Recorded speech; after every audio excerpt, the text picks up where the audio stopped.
Dear students अस्सलाम वालेकुम। I hope you all are doing well. आज की इस लेक्चर वीडियो में हम थॉमस कैलकुलस के लिमिट कैलकुलेशंस के फर्दर क्वेश्चंस को सॉल्व करने जा रहे हैं। तो ये लेक्चर वीडियो क्वेश्चन नंबर 31 से स्टार्ट हो रही है। तो स्टूडेंट्स, हमने क्या बात डिस्कस करी थी कि लिमिट के क्वेश्चंस में जहाँ पे भी हमारे पास कोई ऐसा सवाल आ जाता है जहाँ पे हम जब लिमिट जो हमें गिवन होती है वो पुट करते हैं और आंसर हमारे पास इन्फिनिटी यानी 0/0 फॉर्म में आ रहा होता है, तो हमें क्या करना होता है, हमें अपने लिमिट के क्वेश्चन के अंदर कुछ सिंप्लीफिकेशंस करनी होती हैं कि हमारे पास लिमिट पुट करने पे आंसर एक फाइनाइट नंबर आए। तो यहाँ क्वेश्चन नंबर 31 में जो केस है वो भी कुछ ऐसा ही है कि जब आप x tends to 1 direct put करोगे तो ये देखो 1 - 1 ये क्या हो जाएगा 0 डिवाइड बाय ये भी जब आप अंडर रूट के अंदर x पुट करोगे तो ये 2 - 2 0 बनेगा, यानी ये जो फॉर्म बन रही है वो 0/0 फॉर्म बन रही है which is not acceptable. So we have to simplify this question. अब सिंप्लीफाई करने का हमारे पास पर्पस क्या होता है कि हमारे पास कहीं ना कहीं से कुछ ना कुछ कैंसिलेशन हो जाए ताकि हमारा क्वेश्चन जो है वो हमें एक फाइनाइट आंसर दे।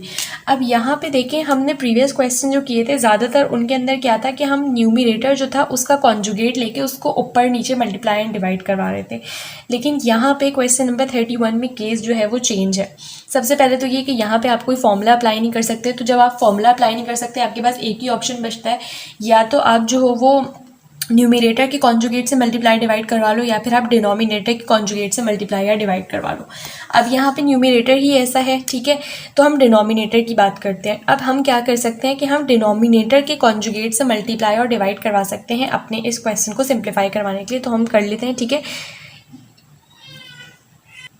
सो देखिए, मैं मल्टीप्लाई और डिवाइड करवाने जा रही हूँ, तो हम क्या लिखेंगे, हम सबसे पहले लिखेंगे limit x tends to 1 x - 1 over under root of x + 3 - 2 और multiply by x - 1 as it is, sorry multiply किससे हम करवाएंगे, अंडर रूट ऑफ x + 3 + 2 और डिवाइड भी हम करवाएंगे अंडर रूट ऑफ x + 3 + 2 से, क्योंकि कॉन्जुगेट से करवाना है, ठीक है।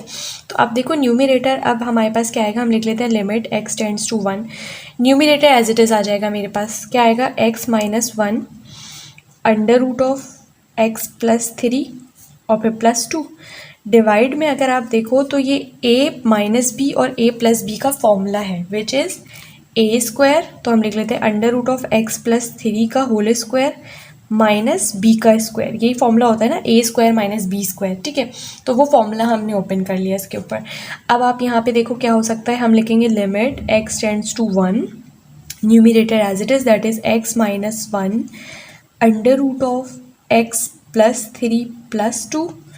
डिवाइड में अगर आप देखो डिनोमिनेटर में स्क्वायर से अंडर रूट कैंसिल आउट हो जाएगा, तो ये हो जाएगा x + 3 - 2 का स्क्वायर इज़ 4, ठीक है। अब आप लिख लो लिमिट x टेंड्स टू 1, ये हम तब तक लिखते रहते हैं जब तक हम लिमिट को अप्लाई नहीं कर देते। न्यूमिरेटर एज इट इज़ आ जाएगा दैट इज़ x - 1, ये आएगा अंडर रूट ऑफ x + 3 + 2 और डिनोमिनेटर में आपके पास आ जाएगा x और ये +3 - 4 इज़ -1, ठीक है। तो आप देखो x - 1 से x - 1 कैंसिल आउट हो गया, हमारे पास रिमेनिंग क्या है, limit x tends to 1, remaining क्या है, अंडर रूट ऑफ x + 3 + 2। अब हम क्या करेंगे, इसके ऊपर लिमिट अप्लाई कर देंगे। तो जब हम लिमिट अप्लाई करेंगे हम लिखेंगे अप्लाइंग लिमिट। अब देखो ये 1 यहाँ पे आप x की जगह पे रखोगे तो ये हो जाएगा अंडर रूट ऑफ 1 + 3 + 2। तो हमें पता है कि 1 + 3 का अंडर रूट क्या आएगा आपके पास, 4 + 2, अंडर रूट 4 का आंसर क्या आता है आपके पास 2, तो ये हो जाएगा 2 + 2 which is equals to 4। So this is the solution for question number 31। Now we will move towards question number 32। So ये मेरे पास है क्वेश्चन नंबर 32। यहाँ पे भी सेम केस है मेरे पास कि यहाँ पे जो है वो मेरे पास आंसर जो है वो क्या आ रहा है, मेरे पास 0/0 की फॉर्म में आ रहा है। तो मुझे इसको क्या करना पड़ेगा, सिंप्लीफिकेशन के लिए यहाँ पे भी मेरे पास एक ही तरीक़ेकार बच रहा है कि मैं ये जो न्यूमिरेटर है इसके कॉन्जुगेट से मल्टीप्लाई और डिवाइड करवा लूँ, ठीक है। तो हम ये वाला काम कर लेते हैं सबसे पहले। सो स्टूडेंट्स, ये 2 स्टेप्स मैं आप लोगों को शो कर रही हूँ कि सबसे पहले मैंने कॉन्जुगेट से मल्टीप्लाई डिवाइड किया, देन मेरे पास न्यूमिरेटर में फॉर्मूला बना a - b a + b का, जो कि किसके इक्वल होता है, a² - b² के इक्वल होता है। a क्या था, अंडर रूट ऑफ x² + 8 था और b क्या था, 3 था। तो ये मैंने फॉर्मूला लिख दिया और डिनोमिनेटर एज इट इज़ आया। अब हमारे पास क्या होगा, अब हम लिख लेते हैं लिमिट x टेंड्स टू -1। आप देखो स्क्वायर से अंडर रूट कैंसिल आउट हो जाएगा, तो ये हो जाएगा एक्स स्क्वायर प्लस 8 माइनस 3 का स्क्वायर इज़ 9 और डिवाइड में मेरे पास क्या आ जाएगा, डिनोमिनेटर पूरा एज इट इज़ आ जाएगा, दैट इज़ x प्लस 1 और ये हो जाएगा under root of x square plus 8 plus 3।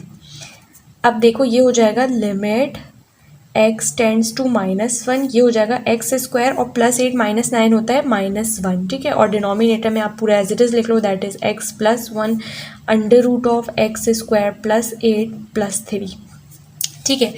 अब देखें यहाँ पे मेरे पास कोई कैंसिलेशन आउट तो नहीं हो रही कैंसिलेशन, लेकिन दोबारा से फॉर्मूला खुल रहा है ए स्क्वायर माइनस बी स्क्वायर का, ठीक है।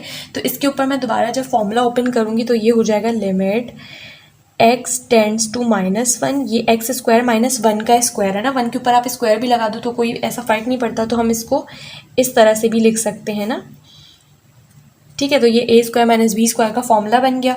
तो आप ये नेक्स्ट स्टेप था आपका, ठीक है। मैंने आपका टाइम सेव करने के लिए इसी वाले में आपको ये ब्रैकेट्स लगा के बता दिया, ठीक है। तो आप फॉर्मूला डायरेक्ट ओपन करना चाहो डायरेक्ट ओपन कर लो, जिसको नहीं समझ आया उसके लिए मैंने ये स्टेप किया है, सही है।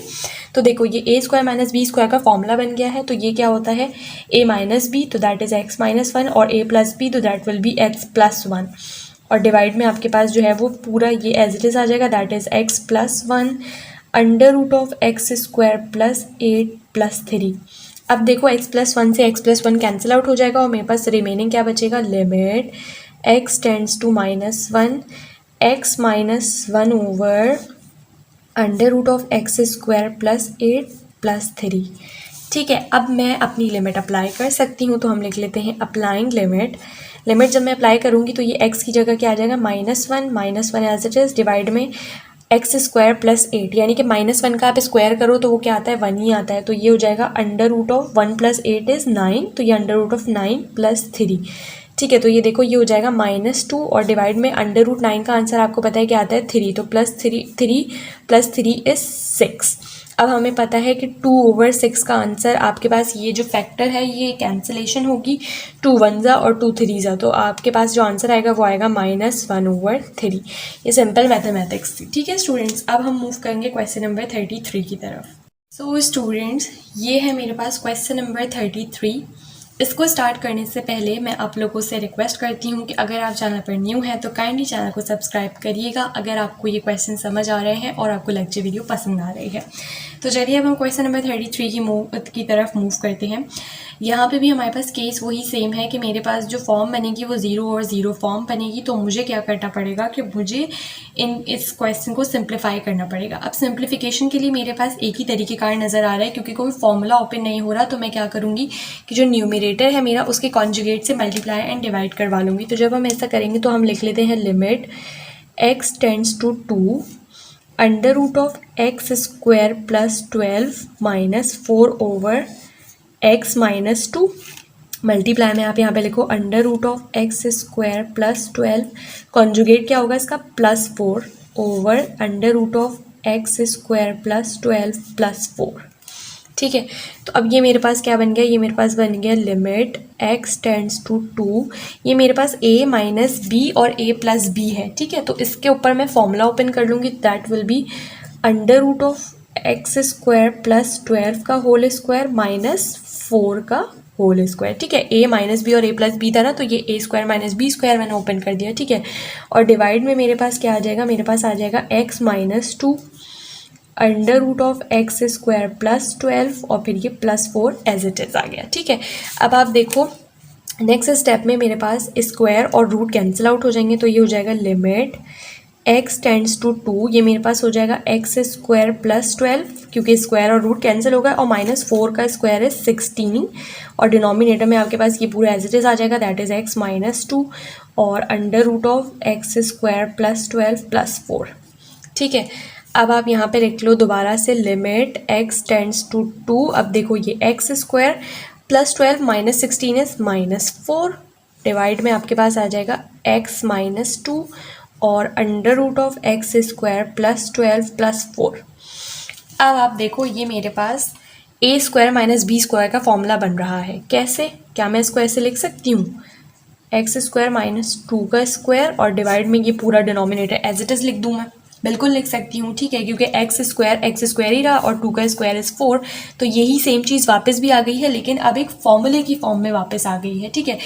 तो अब ए स्क्वायर माइनस बी स्क्वायर का मैं फॉर्मूला ओपन कर लूँगी नेक्स्ट स्टेप में, तो ये हो जाएगा लिमिट x टेंड्स टू 2। आप चाहो तो इसके बाद डायरेक्ट ये वाला स्टेप कर सकते हो, ये स्टेप ना करो। ये स्टेप सिर्फ उन स्टूडेंट्स को समझाने के लिए जिनकी मैथमेटिक्स थोड़ी सी कमज़ोर है और उन्हें समझने में थोड़ा सा इशू होता है, उनके लिए मैंने ये स्टेप करके दिखाया है, ठीक है। तो अब जब आप इसके ऊपर फॉर्मूला ओपन करोगे a माइनस बी और a प्लस बी, तो वो क्या हो जाएगा x माइनस 2 x प्लस 2 और डिवाइड में आपके पास डिनोमिनेटर क्या आ जाएगा x माइनस 2 और फिर under root of x square plus 12 plus 4। अब देखो x माइनस 2 से x माइनस 2 कैंसिल आउट हो जाएगा, मेरे पास सिर्फ और सिर्फ क्या बचा, limit x tends to 2 x plus 2 over under root of x square plus 12 plus 4। अब मैं इसके ऊपर लिमिट अप्लाई करूँगी, तो हम लिख लेते हैं अप्लाइंग लिमिट। लिमिट क्या है मेरे पास कि x टेंड्स टू 2, तो जहाँ जहाँ x है वहाँ मैं 2 पुट कर देती हूँ, हो जाएगा 2 प्लस 2 डिवाइड में 2 का स्क्वायर इज 4 प्लस 12 और ये पूरा है अंडर रूट में और प्लस 4, तो ये हो जाएगा 2 प्लस 2 4 डिवाइड में 12 प्लस 4 इज 16, तो अंडर रूट 16 हो जाएगा, ये अंडर रूट 16 प्लस 4, तो ये हो जाएगा 4 ओवर, हमें पता है अंडर रूट 16 का आंसर आता है 4, तो 4 प्लस 4 आपके पास क्या हो जाएगा, 8 हो जाएगा। तो 4 ओवर 8 जो है ये फैक्टर कैंसिल आउट हो रहा है, तो ये आपके पास आ जाएगा 1 over 2। So this is the answer for question number 33। तो स्टूडेंट्स अभी की इस लेक्चर वीडियो को हम यहीं पे स्टॉप करते हैं। आई होप आपको ये तीनों क्वेश्चन समझ में आ गए होंगे। नेक्स्ट लेक्चर वीडियो में हम इसके फर्दर क्वेश्चंस को सॉल्व करेंगे। कोई क्यूरी है आप मुझसे कमेंट सेक्शन में पूछ सकते हैं। वीडियो पसंद आई है तो चैनल को सब्सक्राइब करें, अपने फ्रेंड्स के साथ भी शेयर करें ताकि उनकी भी हेल्प हो। एंड स्क्रीन पर आप लोगों के सामने कुछ क्वेश्चंस, एक प्लेलिस्ट पूरी नज़र आ रही होगी इन्हीं लिमिट के क्वेश्चन की। उन प्लेलिस्ट में आपके पेपर से रिलेटेड बहुत इंपॉर्टेंट क्वेश्चंस हैं, उस प्लेलिस्ट को ज़रूर देख लीजिएगा आप लोगों के बहुत काम आएगी।